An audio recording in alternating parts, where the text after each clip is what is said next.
प्रवाहित धारा में प्रवाहित धारा या किसी बंद परिपथ के किसी भाग में प्रवाहित धारा तथा संगत प्रतिरोध का गुणनफल या प्रतिरोध के गुणनफल का बीजगणितीय योग उस पास में या उस भाग में कार्य करने वाले या आरोपित विद्युत वाहक बल के बीजगणितीय योग के बराबर होता है। किसी बंद परिपथ के किसी भाग में प्रवाहित विद्युत धारा तथा संगत प्रतिरोध के गुणनफल का बीजगणितीय योग उस पास में या उस भाग में आरोपित विद्युत वाहक बल के बीजगणितीय योग के बराबर होता है। Sigma I R equal to sigma E, या तो इसको सिग्मा वी इक्वल टू 0 या sigma I R equal to sigma E लिख सकते हैं।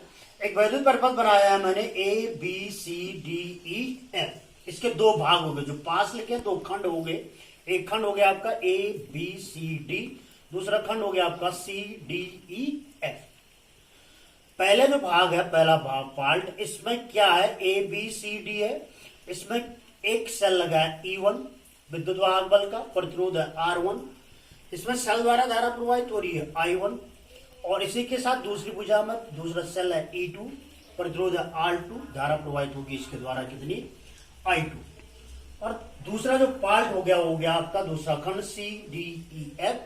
इसमें विद्युत वाहक बल है आपका E2, प्रतिरोध हो गया है भुजा में R2, इसके द्वारा धारा प्रवाहित होगी यहाँ I2 और दूसरी भुजा में प्रतिरोध लगा है R3, इसमें धारा प्रवाहित होती है माना कितनी, I3। और I3 इक्वल टू मैंने आपने कहा I1 प्लस I2, क्योंकि इस तीसरी भुजा में सेल E1 द्वारा भी क्या होगी, धारा प्रवाहित होगी।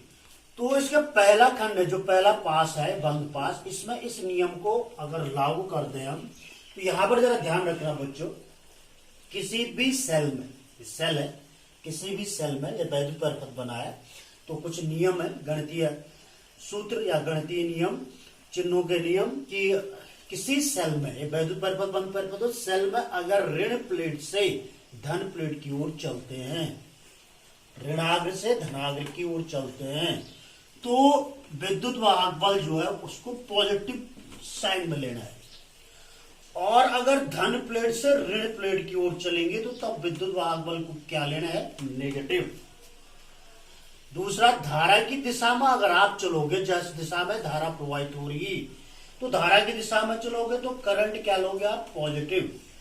और अगर धारा की विपरीत दिशा में चल रहे हैं आप, तो वहां पर करंट धारा क्या लोगे, नेगेटिव लोगे। ये याद रखना। अब धारा कहां से प्रवाहित होती है, धारा आपको प्रवाहित पता है कि धारा सेल के धनाग्र से प्रवाहित होती है। जो धनाग्र टर्मिनल होता है, पॉजिटिव टर्मिनल, उससे धारा क्या होती है, प्रवाहित होती है। क्योंकि इलेक्ट्रॉन की दिशा के विपरीत इलेक्ट्रॉन ऋणाग्र से चलते हैं, तो उनके विपरीत होगी धारा की दिशा, तो धारा कहां से निकलेगी, धनाग्र से, पॉजिटिव इलेक्ट्रोड से।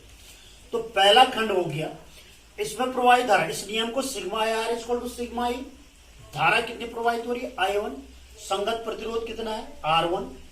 अब यहां से हम चले ऋण से धन की ओर, या धारा की दिशा मतलब पॉजिटिव।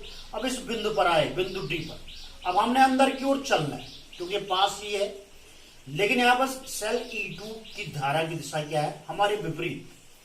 हम चल रहे हैं इस पास में ऋणाग्र से धनाग्र, तो धारा की दिशा में चले हम I1, संगत प्रतिरोध R1 पॉजिटिव। अब यहां पर हम अंदर की ओर चले, जबकि E2 द्वारा धारा कहां की ओर आ रही है, बाहर की ओर, तो माइनस हो जाएगा I2 R2 और ये प्रतिरोध हो गया R2 is equal to sigma E. इसका विद्युत वाहक बल कितना है, E1, क्योंकि हम ऋण से धन की ओर चले, यहां पर हम विपरीत चले धनाग्र से ऋणाग्र की ओर, तो सेल का विद्युत वाहक बल क्या होगा, माइनस, तो ये हो जाएगा E1 माइनस E2।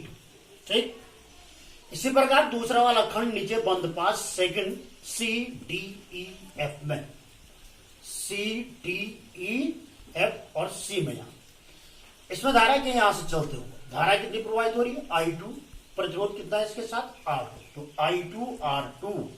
अब हम यहां से चले और सीधा चल रहे, हम धारा की दिशा में चलो तो प्लस आएगा I3 R3। अब इसमें पास में केवल एक ही विद्युत वाहक बल है, तो वो भाव ऐसे ऋणाग्र से धनाग्र को चल रहे, तो विद्युत वाहक बल क्या आएगा, पॉजिटिव, तो E2 हो जाएगा। I2 R2 plus I3 R3 equal to E2।